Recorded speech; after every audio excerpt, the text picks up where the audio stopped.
This talk is on amazing evidences for a young universe. So for many people, that is the big question. Biology and evolution, we can understand that, it doesn't, evolution actually doesn't work from a biological point of view, even though it's widely believed. You actually might want to sit over on the other side, because it might be easy. Otherwise, same as you, I'm in your way here, so. It's up to you. If you can move over this side, I think there's some places, not in front of projector, that would be great. Okay, got it. Thanks. Right up, right. Actually, just tell you, I took my wife on our first date. Okay, this was 78. And so we went to her dinner, and then we were going to see a movie. And I always like Star Wars movies, so we're going to see Battlestar Galactica, the original one. This is back in the old day. But we were a little late getting to the theater. So we got the second row. Or the first row, I think, in the theater. All I remember is that this ship was huge.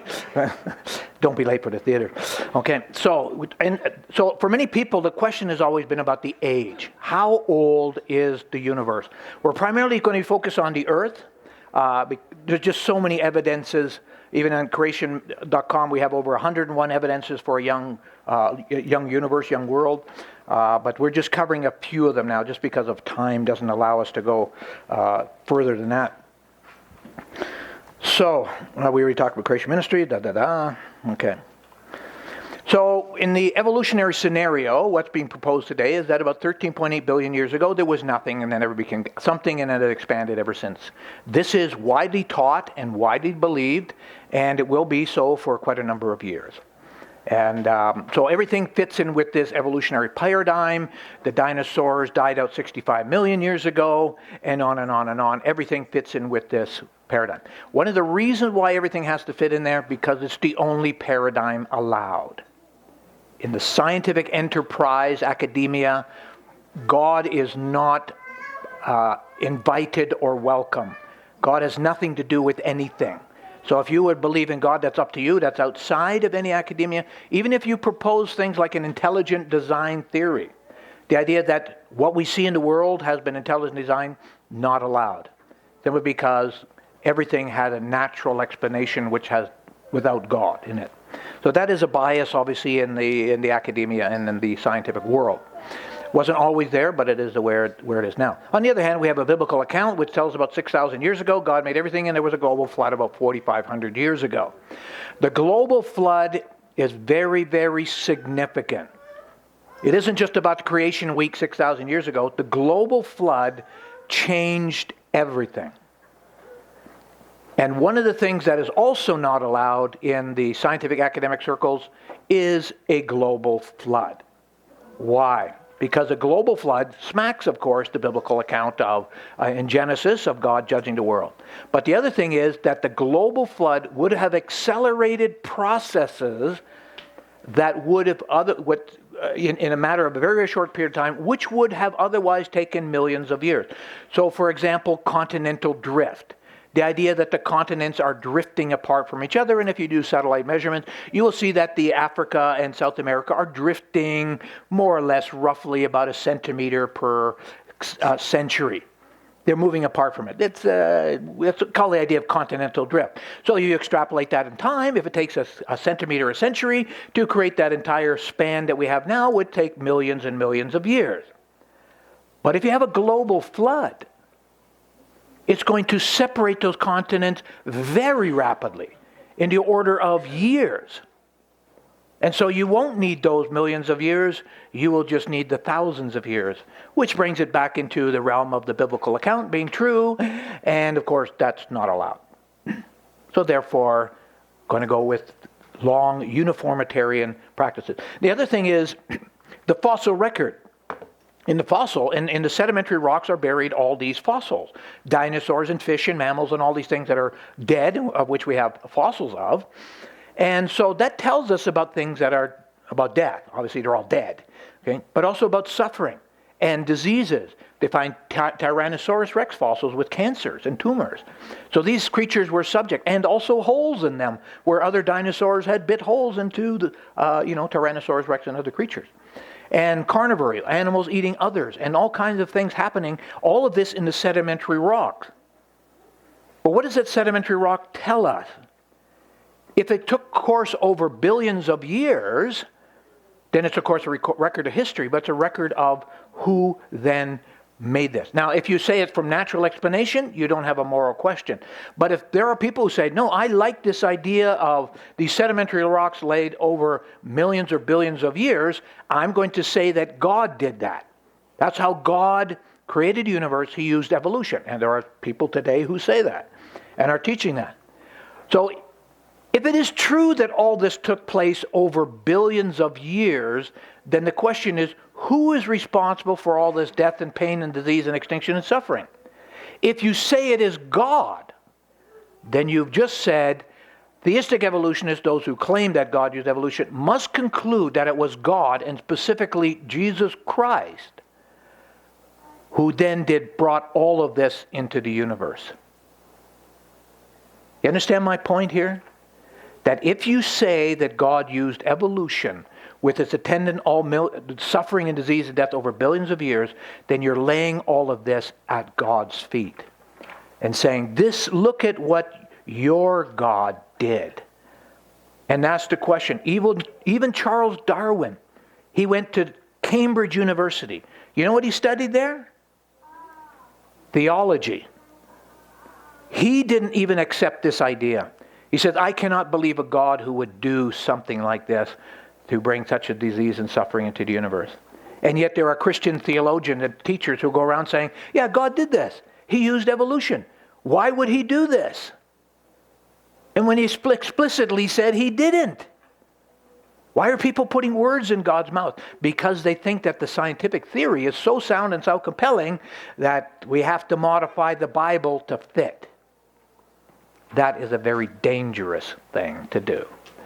Okay? All right. And again, to mention that Jesus himself, from creation to Adam and Eve, to Zechariah, Jonah, all of these things, Jesus affirmed that these were real historical people, places, and events. So where do we place all this fossils and sedimentary rock and death and disease and suffering? Well, of course, you know in the Genesis account, which we read this morning, that God had made everything in 6 days. Every day he called it very good. It wasn't just good, it was very good. Because everything had its design and purpose properly placed in its order. Everything was greatly designed out. God had taken his time, as it were, to create everything perfect, including you and me. So it was all very good. But then we know, of course, the story of Adam and Eve. They made it not so very good. In fact, it became bad. And that's where death and disease and suffering started. However, I now have the question of, where do all these fossils fit? If I say that they took place before God created the 6 days, before they were created, and all of this, the suffering and death, before God had said very good, how then can God say it was very good if he's literally, Adam and Eve are standing on the remains of billions of things that died and suffered over billions of years? How can someone call that very good? Veritable graveyard. Okay? But the thing is, what we need to realize, it was very good at the beginning, then it became bad, and the fossil record, okay, what we see in the sedimentary rock is a record after it became bad. So within the last 6,000 years. So everything, the fossils, the rock layers, everything must be less than 6,000 years. Everybody's got that? That's kind of a limitations on, so the scientific enterprise from a creationist point of view, we only have 6,000 years, maybe a few years extra to work with. Certainly don't have millions, and we don't have billions. Already talked about this meme here. We'll skip that one here. Creation Ministries, we got to connect. Oh, by the way, those connect cards, there's a whole bunch on the table downstairs. You are supposed to take them downstairs. Okay, not just drop them somewhere. So anyway, if you have one downstairs, go and pick them up and then buy something and you get a free DVD. That's even better. Okay. All right, so we're going to skip that over a second. Boop, boop. All right. So many people think that, well, you creationists, you cherry pick some of the facts that you like and leave the rest, and evolutionists have their facts that they like. That is not actually the case. we have to work with the same evidences, the same fact. Again, a piece of amber with an insect in it. How do I explain the formation of this thing? It is indeed amber and it has an insect in it. How do I explain how it got here? Well, so it depends on your interpretations. What are your presuppositions? What do you start with? If you are an evolutionist or an atheist, obviously God cannot be involved. So there are no supernatural processes. So Charles Darwin, he didn't care one whit for his theory if there was anything supernatural involved.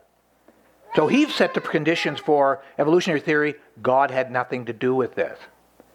And so he also based it on slow processes. The idea that what you see happening today, the processes we see happening today, and the rate in which they're happening have always been happening like that throughout the course of all of history. Very hard to prove, isn't that? That things are going slowly, like the continental drift. How do we know continents have been drifting at that rate for millions and millions of years? We cannot know this. But it is assumed, it's a presupposition. On the other hand, creationists, however, have access to not only slow processes, which, do they occur, but also rapid processes. In fact, we have what's called catastrophism, or catastrophes. Every now and then, there can be this catastrophe, such as the flood of Noah's day, which can radically speed up all of these processes. So instead of taking millions of years, they can have taken thousands of years, or even years. Okay? And we also, of course, have the supernatural processes. Oftentimes, people ask you to explain the creation week by natural explanations. Well, where did the sun come from? How could it possibly be there? And they're trying to ask for a scientific, a natural explanation. But this is not possible. Because the creation week God did not use natural processes. He used supernatural processes outside of the scientific enterprise. You can't repeat it. You can't test it. It's outside of a scientific understanding. And when we talk about the scientific method or a scientific enterprise, we're talking about explaining how the universe works using natural processes. How the universe operates using natural processes. So when they look at the operation of a cell or physics, they appeal to natural. This is how it works. And this is actually how the science actually started. It was a Christian worldview which said there is order and meaning and purpose and design in the universe. And God had set this all up intentionally. And it was man's privilege to unwrap or unpack all of the details of how the universe works. And it works systematically. It works mathematically. We can actually send a rocket out to Mars and land things on Mars because we can do this again and again and again, as long as we don't confuse metric and imperial measurements, which actually had one rocket went blasting by Mars because somebody miscalculated. But we can do it again and again. Because why? Because the laws of physics are consistent throughout the universe. And that's because God set it up that way. And that's where the modern scientific enterprise began. It was from a Christian worldview. All right, so we're going to look at some of the evidences for a young world. We'll look at sedimentary rocks, fossilization, organic tissue and fossils. We already covered that. Oil formation, spelunking wonders, Greenland ice sheet, and cave of crystals. So there's lots more, but I had to cut a lot of stuff out in order to fit in with the time. But so we'll cover these. That should be enough to get you to understand where we're coming from. I chose, starting off with sedimentary rock, because usually that's the one that people appeal to the first. The rock layers. And we already talked a bit about that. We'll talk a little bit more about this. So here we have the Grand Canyon. If you've ever been to Grand Canyon, it is indeed a Grand Canyon.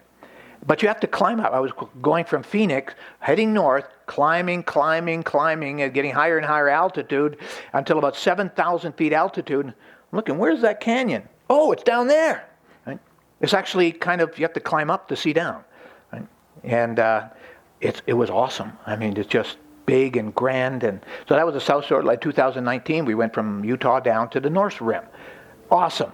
But of course, you see all of these layers here, massive layers. And if you go to an interpretation center, how long will they say it took to build up these rock layers, all the strata? Roughly 2 billion years. They do have a phenomenon called the unconformity, where about 1 billion years of stuff is missing, but it doesn't matter.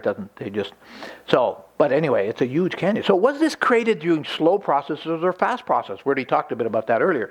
So this is considered also to be a model of the geological column, where, of course, Precambrian and then life started out at the Cambrian, and then simplest life forms. If you go to the Royal Tyrrell Museum, anybody to the Royal Tyrrell Museum? Okay. It's not a dinosaur, it's an evolutionary indoctrination museum. It's what it is. That's really what it is. Okay. Yeah, it's great to see fossils and dinosaurs, but not all of the dinosaurs are from Alberta. Some of the dinosaurs are from Montana and other places around the United States. They put them together. The idea is that they want school children and you to come understanding that the history of the world from this earliest Precambrian, Cambrian, all the way up through the latest time period we have here today. So it's an indoctrination center. Okay. It's very effective. Okay. By the way, where can I go in the world to see this geological column? Where in the world do you actually find all these layers? Okay. Not the Grand Canyon. It doesn't exist. This is just a mental construct about how it is believed. And so, how do you date some of these fossils? You know, if you look at the layers, if you find a fossil in it, how do you date the fossil? How old is that fossil? Okay, let's say I find this teddy bear. Okay, that's probably not a good example because we know that this is human-made. But let's say I find a bear fossil in a layer. How do I know how old that fossil is? Not by radiometric dating. Okay, you date it by the layer that it's in. So if you have a layer in the Devonian, what they consider Devonian layer, it would be roughly 60 million years. Well, very, very old. I don't have actual absolute dates on it, right? So you say it's Devonian, dated for the Devonian era, many, many, many millions of years ago. But how do we know how old those layers are? How will we measure the layers? Well, we measure it by the fossils that are in it. That's exactly what happens. If you go to stratigraphy.org, they will have all of this laid out, and they're saying what they call index fossils. So this Devonian layer will have fossils corresponding to an imagined evolutionary scenario where, of course, the oldest, simplest they call the most will be at the bottom and advanced will be towards the top. So you date the layers by the index fossils, the fossils that are in it. And you date the fossils by the layer that they are in. This is, of course, circular reasoning, but it's played out and it's how it's done. Okay. So did these rock layers actually accumulate over billions of years? So this is one of the canyons, the side canyons. You'll notice I took these pictures, but this is some of the side canyons. These are carved by flash flooding. Water comes, it's a desert area, so there's no natural drainage. So anytime there floods, it comes into piles and area, and then it splashes down into channels. And you never want to be caught in a flash flood because it'll sweep you down the river. Okay, and so this is my wife and I. I'm the one on the right. And so you can see very, very close, fine details, laminae or varves. So you see all these very, very fine layering. How do you account for that? And we talked about it earlier lesson. You talked about that in the evolutionist idea that every year you had an inundation and there was a very slow sedimentation of the layers into very, very minuscule layers. These are micrometers thick. But of course, we know that that's not necessarily true because we have this. We can actually do experiments and show the same type of thing in labs and showing that this can all happen very quickly. And so some of us will repeat. Now here's one of the side canyons. It's called a Deer Creek Trail. So the calculation based on about 1 foot or 30 centimeters, the accumulation would have been about 300,000 years to get just 1 foot. And so people look and say, oh, well, okay, that's a fairly long time. I guess, a little layer at a time. But it's what's missing in all of these layers. And these layers some of them go for thousands of miles, kilometers. Some of the strata in North America actually go over to Europe. They continue on. These are, as I say, 75%, 90% of the earth has got sedimentary layers, and some are continuous, goes on and on and on for thousands and thousands of square miles. So what's missing in this? You see all of these layers, but back up a second, very closely put together. I'll just back up here. What's missing? In the evolutionary scenario, every year a layer can be laid down. The next year another layer comes down. But we know that this is by water. Has anybody ever known a time where water just slowly covers a vast area and let it sit there and dry out? Anybody's ever seen that? What happens when it rains? Where does the water go? Well, they go through canyons and things like this. So one of the things you don't see is evidence of erosion. There's no erosion which would indicate that you had water going where it shouldn't have gone in those layers. So you have hundreds of feet of these very, very fine layers, no evidence of any erosion. How was that possible? How could it have millions of years and no erosion of the material? Also, what you don't find is any plants. You don't find evidence of roots or animals that are burrowing underground. How was that possible? Over millions of years or billions of years, you don't have any animals burrowing, or you don't have any vegetation growing that puts roots under there? How is that possible? Well, of course, it's because they weren't laid out over millions of years. They were laid out very fast, and we already talked about this earlier, so we won't cover this again. Right? Here's another example. These are bent strata. They're seen all over the world. And how do you explain that? If each of those layers, very thin layers, was laid out over a year, how am I going to get the first layer to start off bending 90 degrees? And the next year it's going to do the same. I can't imagine anything to do that. That doesn't make any sense. So it looks like, and people have acknowledged that these layers were all bent together. This is actually in Namibia in Africa, and it's about 200 feet thick. And the scenario is likely that during the flood event, that all of these layers were built up, and they were still soft in sort of what they call a plasmic state, sort of plastic, not hardened yet. And due to plate tectonics, the movements of the plates, one pushed another one up and bent them up into a 90-degree curve, okay, as you see here. And then they dried out and hardened. That would make sense. The other thing is telling is that rocks, of course, are very, very brittle. And if you've ever tried to bend rocks on your own, you will notice they don't bend very well. Now, they can over a very, very long period of time with a lot of heat, etc. But what you're finding in here is there's no evidence of compression or tension fracturing or shattering of the rocks, which would otherwise, if you try to bend the rocks, they're just going to shatter. If they're solid rock, they're going to shatter and fracture.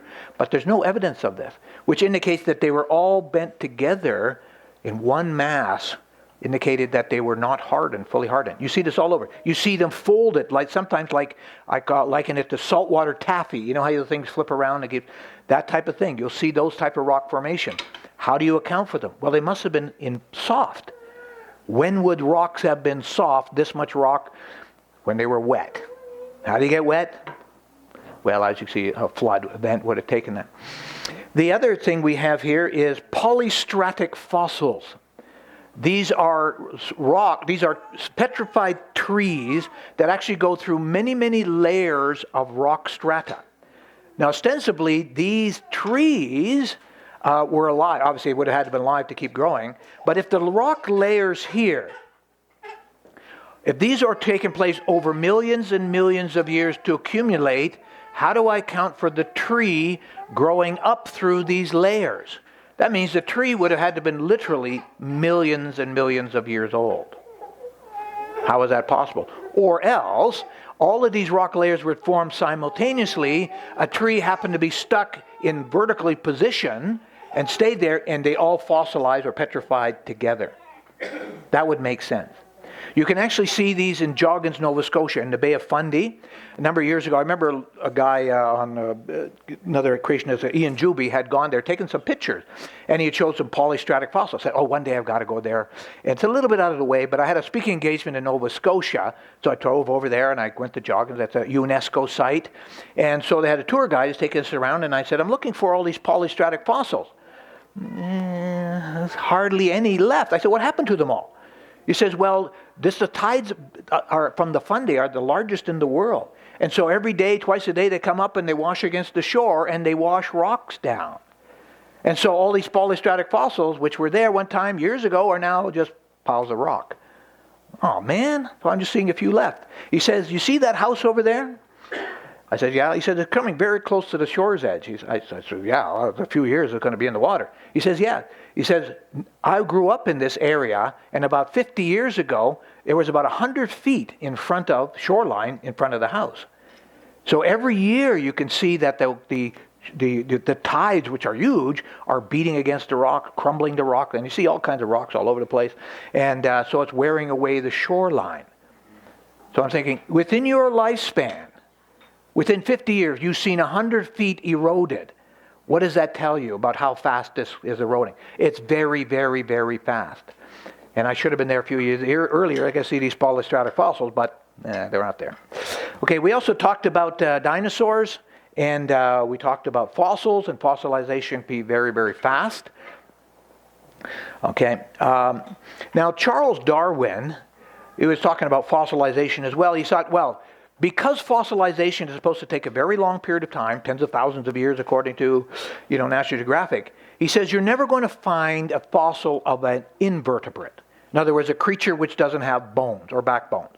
So, for example, you won't find octopus or jellyfish. You will never find a fossil of that because those creatures would decay and turn to mush long before they would have a chance to turn into stone.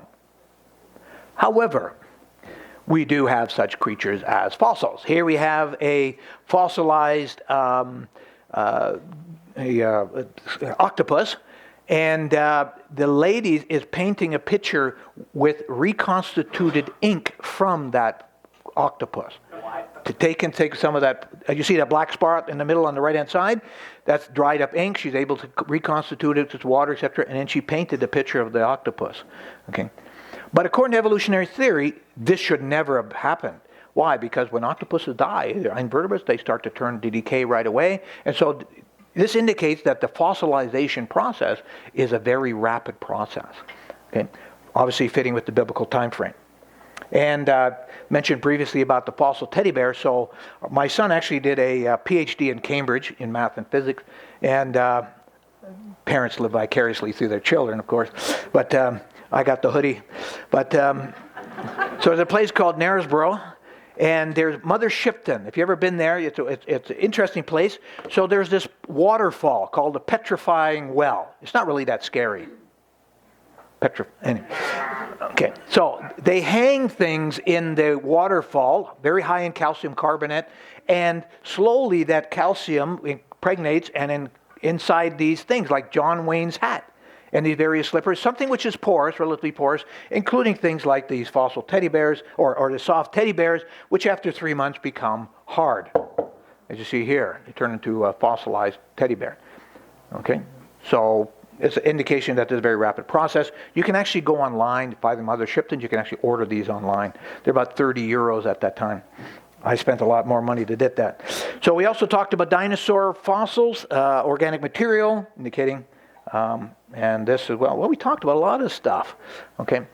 Spelunking. Anybody been spelunking? Cave exploring? That's great. Okay. It's not for the claustrophobic. And so this is from the caves of Nerja in Barcelona. In fact, the cave is such extensive and so large that they actually have a place for an orchestra, which was a very interest of my wife, who's a professional flautist. Okay, so we're there, and so you'll see these things called stalactites and stalagmites. These long things from the dripping of calcium carbonate, and then it drips down, and then it evaporates, and then these things there. And as you go along, and you're a guy, one day it starts. No, don't touch that, sir. That's taken 100,000 years to form. If you break that off, well, we'll never see the likes of it again. I said, I don't think so. Because if it took 100,000 years, obviously it couldn't fit within the Bible. It's way beyond the biblical time frame. He said, actually, in Montreal, we have the same thing. This stalactites, stalagmites, absolutely, we do have them. And they're not that old. In fact, if you go to the Montreal Tourism website, you can actually go and touring under abandoned sewers, and you can see here, complete stalactite, stalagmite touching each other. This is within 200 years. So what's this stuff about 100,000 years forming? We can actually go and look at one inside an abandoned sewer, thankfully, abandoned sewer line in Montreal. Actually, when we went to England, we also went to Bath. They have some Roman ruins. And in some of the Roman ruins, you can see stalagmites hanging from the ceiling. Some of them are like 30 feet long. And they're all hanging in these. They're just not unusual. In fact, I saw one I think it was in New Orleans, in an old abandoned Civil War fort. They had from some of the ceilings, they had stalactites. It all depends on the amount of water and the minerals in it. They can form anywhere. In concrete buildings, actually, can have some of those things. It all depends on the drippings of the water. Okay. So, again, stalactites, stalagmites. If you ever go into a spelunking, you can tell them, no, have them in Montreal. It doesn't take hundreds of thousands of years. Come on. Right. Okay, so I've been in aviation for a long time, and I still look for, when I hear a plane overhead, I think, what is that? What kind of plane is that? Actually, they're almost all the same now.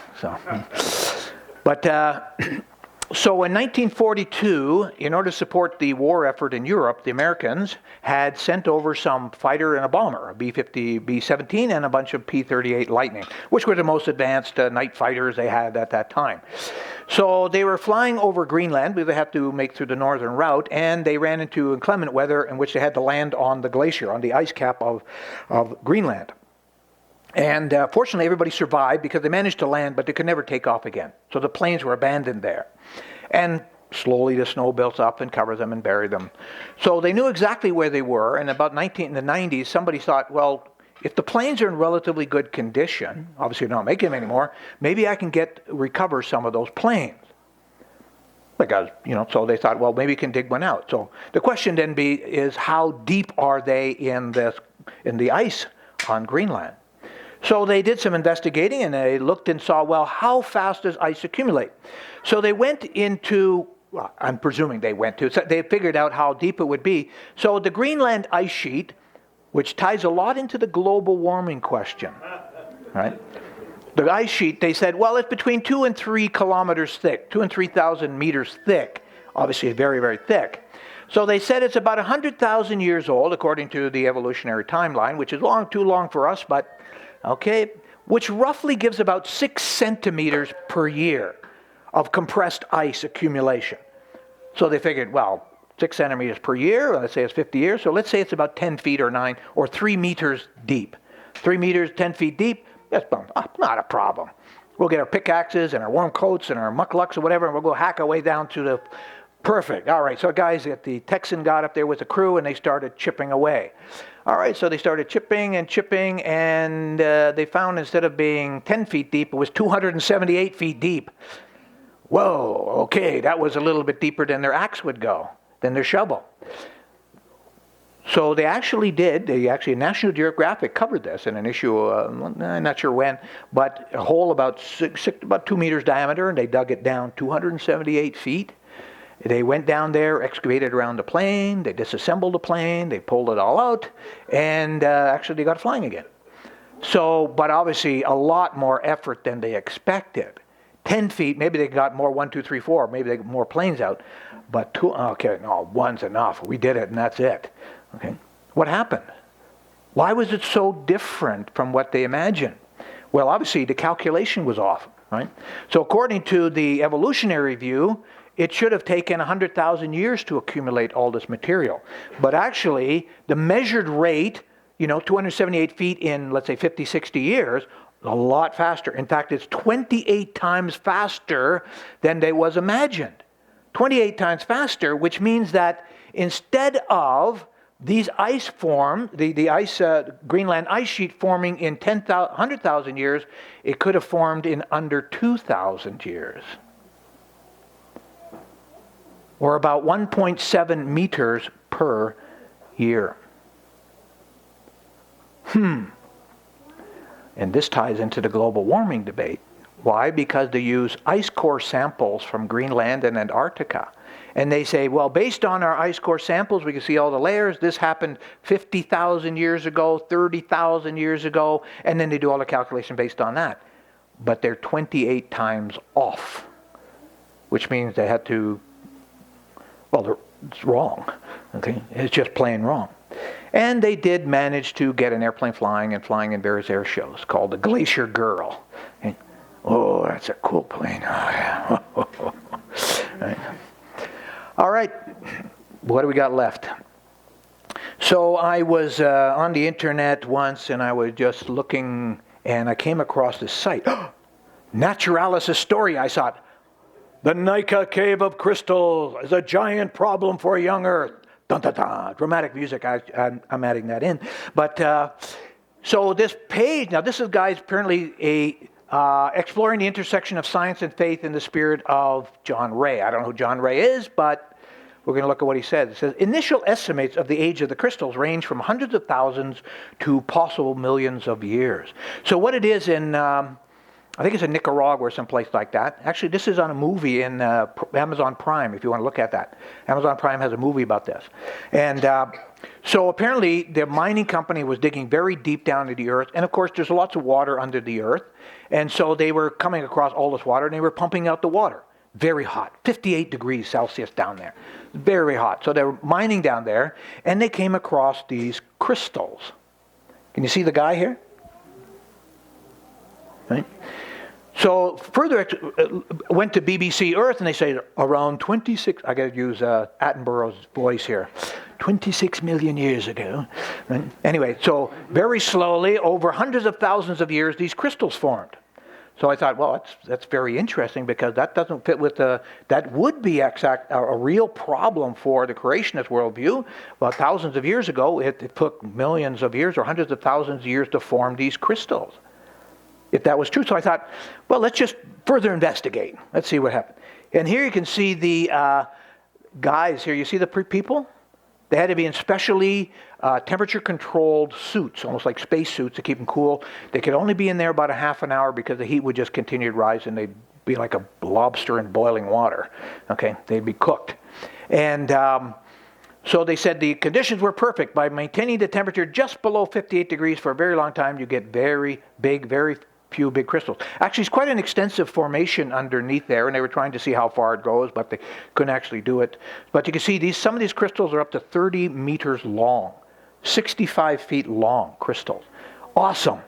And here's another picture. Reminds me of the movie Honey, I Shrunk the Kids, right? Where the kids were shrunk to, to go inside the body, etc. But the crystals are awesome. So they could see this. They could see these crystals because the mining company was pumping out the water. They did the exploration. They did there, and they checked it all out.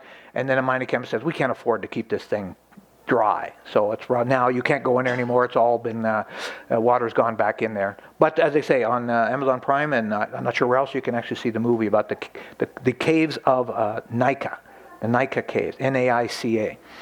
All right. So the question is, they said that if the pumping stopped, which it has, the cave will be submerged, and the crystals will start growing again, which is a characteristic of crystals.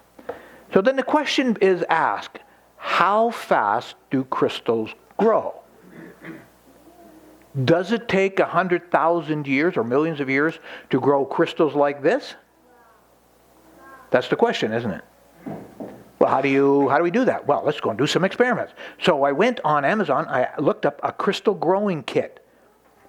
You can grow at any of the tourist place or anything. Crystal growing, to the science store to buy a crystal growing kit, and you can at home grow crystals overnight. In fact, at the UCLA, the University of California, Los Angeles, they wanted a big crystal for experimental purposes, and they actually created one. They grew a crystal in 2 months. They grew this crystal. So 2 months to get, let's say, a 2-foot high crystal in 2 months, and I have something, let's say, 30 times or 60 times longer than that, then that means in 5 years, by the time you got your car paid off, you could have a 65-foot crystal. Okay? Again, they're saying it took hundreds of thousands or millions of years, not because anybody actually measured it or saw anything, just that in their presupposition, these things could not be young. They have to be old. So we'll assign an age to fit in with all our preconception. But an actual scientific fact is crystals can grow very, very rapidly, and you can get 65-foot crystals in 5 years.